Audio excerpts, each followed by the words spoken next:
कई जलरोधक कंपार्टमेंट थे, किंतु बर्फ के पहाड़ से टकराने पर ये सभी भर गए। इस कारण जहाज डूब गया। यदि टाइटैनिक सीधे बर्फ के पहाड़ से टकराता तो कुछ कंपार्टमेंट भरने के बावजूद यह डूबता नहीं। इससे अधिक लोगों की जानें बच सकती थी। टाइटैनिक के अलावा अन्य जहाज़ों के पकड़ाव के उदाहरण दर्शाते हैं कि सही गति और प्रभाव से टक्कर से बचा जा सकता था, लेकिन टाइटैनिक की परिस्थिति अद्वितीय थी। टाइटैनिक को उठाने के लिए विशेष उपकरणों की आवश्यकता होती है, जैसे बड़े सबमरीन और यांत्रिक हाथ। बिना इन उपकरणों के कार्य संभव नहीं है। उन्नत शक्ति की कमी टाइटैनिक को उठाने में एक बड़ी बाधा है। इसके भारी वजन को देखते हुए कई क्रूजर की आवश्यकता पड़ सकती है। समुद्र के तल पर पहुंचने के लिए कई प्रयोग किए गए, जैसे वैसलीन और पिंग-पोंग बॉल्स का उपयोग, लेकिन ये सभी असफल रहे। टाइटैनिक के बारे में कई अजीब सिद्धांत सामने आए, जैसे जानबूझकर इसे डुबोने का आरोप। ये सिद्धांत जनता में प्रसिद्ध हो गए। मानव मनोविज्ञान के कारण लोग ऐसे मिथकों पर विश्वास करते हैं जो उन्हें विशेष और गुप्त जानकारी का अनुभव कराते हैं। यह विश्वास उनके परिदृश्य को बदलता है। ब्रिटिश संग्रहालय में एक मम्मी का लकड़ी का ढक्कन है, जो इस कहानी का एक हिस्सा है। हालांकि यह मम्मी टाइटैनिक से संबंधित नहीं है। मार्च नामक एक मेल क्लर्क ने अपने परिवार का भरण-पोषण करने के लिए टाइटैनिक पर काम किया, लेकिन वह इस त्रासदी में अपनी जान गंवा बैठा। टाइटैनिक पर एक मेल सोर्टिंग सुविधा थी, जिससे यात्रियों को यात्रा के दौरान पोस्टकार्ड भेजने की अनुमति मिली। यह अन्य जहाज़ों पर उपलब्ध नहीं थी। आपदा के समय पहले जीवन रक्षक नौकाओं को महिलाओं और बच्चों के लिए प्राथमिकता दी गई, लेकिन कई लोग सुरक्षित नहीं हो सके, जिससे अराजकता उत्पन्न हुई। जूलियट को अमेरिका में केवल 3 सप्ताह बिताने के बाद फ्रांस लौटना पड़ा। उनके पति की मृत्यु ने उन्हें जीवन भर दुखी रखा। 1912 में टाइटैनिक के हादसे के बाद जोसेफ के चाचा भी मदद नहीं कर सके। जूलियट ने अपने बेटे का नाम जोसेफ रखा। यह कहानी 1995 में पहली बार साझा की गई थी, जब लुइस से एक साक्षात्कार लिया गया था। यह अन्य यात्रियों की कहानियों की तुलना में कम प्रसिद्ध है। टाइटैनिक का निर्माण 3 वर्षों में 3000 लोगों द्वारा किया गया था। यह भव्य जहाज उस समय का विलासिता का प्रतीक था और इसका डूबना ऐतिहासिक मोड़ बना। टाइटैनिक में जीवन रक्षक नावों की संख्या आधी थी, जिसके कारण कई लोग नहीं बच सके। उस रात का माहौल और भी भयावह बना। जब टाइटैनिक बर्फ के पहाड़ से टकराया, यात्री लगभग शांत थे। उन्हें विश्वास था कि वे सुरक्षित रहेंगे और सभी को बचा लिया जाएगा।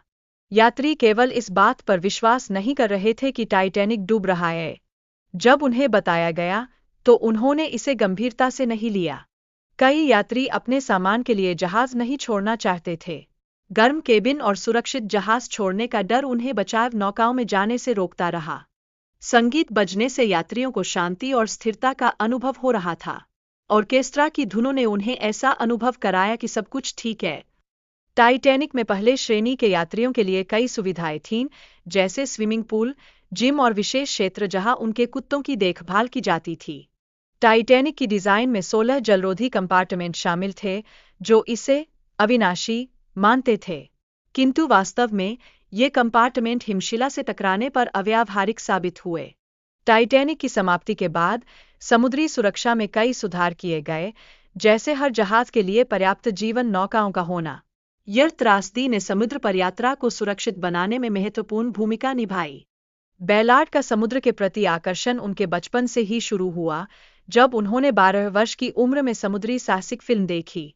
यह अनुभव उनके भविष्य के करियर के लिए प्रेरणादायक साबित हुआ। बेलार्ड ने अल्विन नामक सबमरीन विकसित की, जिसने समुद्री तल की खोज में महत्वपूर्ण योगदान दिया। यह सबमरीन 20,000 फीट गहराई तक जा सकती थी। 1985 में बेलार्ड ने आखिरकार टाइटैनिक के मलबे की खोज की, जो उसके गिरने के 73 वर्षों बाद हुई। उनकी खोज ने इतिहास में एक महत्वपूर्ण मोड़ लाया और उन्हें अंतर्राष्ट्रीय प्रसिद्धि दी। टाइटैनिक के मलबे के चारों ओर का क्षेत्र व्यक्तिगत सामान और जहाज के अवशेषों से भरा है। ये वस्तुएं समुद्र के तल पर बिखरी हुई हैं। विज्ञानियों ने टाइटैनिक की स्थिति का अध्ययन करने के लिए जटिल तकनीक का उपयोग किया है, ताकि यह समझा जा सके कि जहाज कैसे डूबा। यह अध्ययन नए सिद्धांतों को प्रस्तुत करता है। टाइटैनिक की कहानी में कई असली पात्रों की भूमिका रही है, जिनमें से कुछ को फिल्म में भी दर्शाया जा चुका है। ये वास्तविकता को प्रदर्शित करते हैं और उनके बलिदान की कहानियां प्रेरणादायक है। बेंजामिन ने महिलाओं और बच्चों को लाइफबोट में चढ़ने में मदद की, यह सोचकर कि जहाज जल्दी ठीक हो जाएगा। विलियम थॉमस स्टेड ने पहले से ही एक कहानी लिखी थी जिसमें उन्होंने इस प्रकार की दुर्घटनाओं की भविष्यवाणी की थी।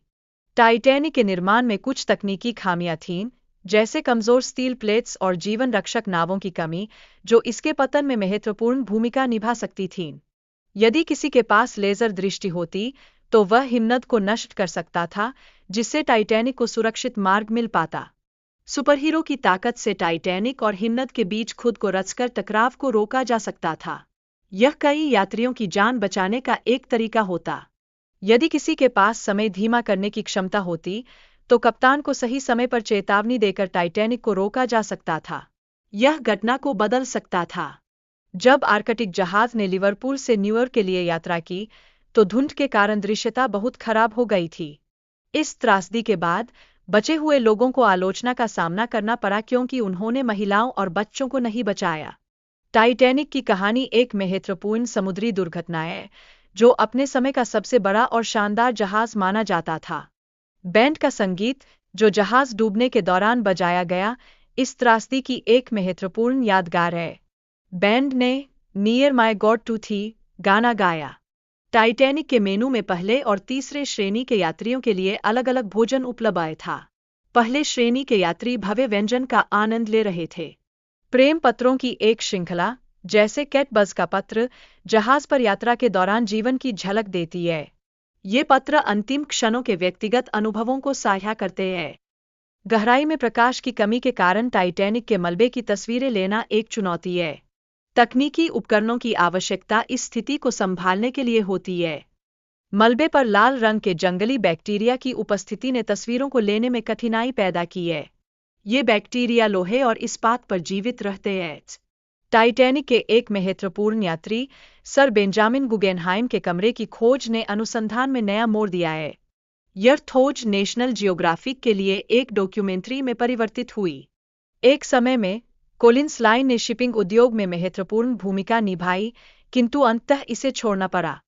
कोलिंस लाइन के बिना प्रतिस्पर्धा के अन्य जहाज़ों ने अगले 30 वर्षों तक नीली रिबन जीती। कुनार्ड लाइन आज भी यूरोप और अमेरिका के बीच समुद्री यात्रा प्रदान करता है, जो इसकी निरंतर उपस्थिति का सबूत है।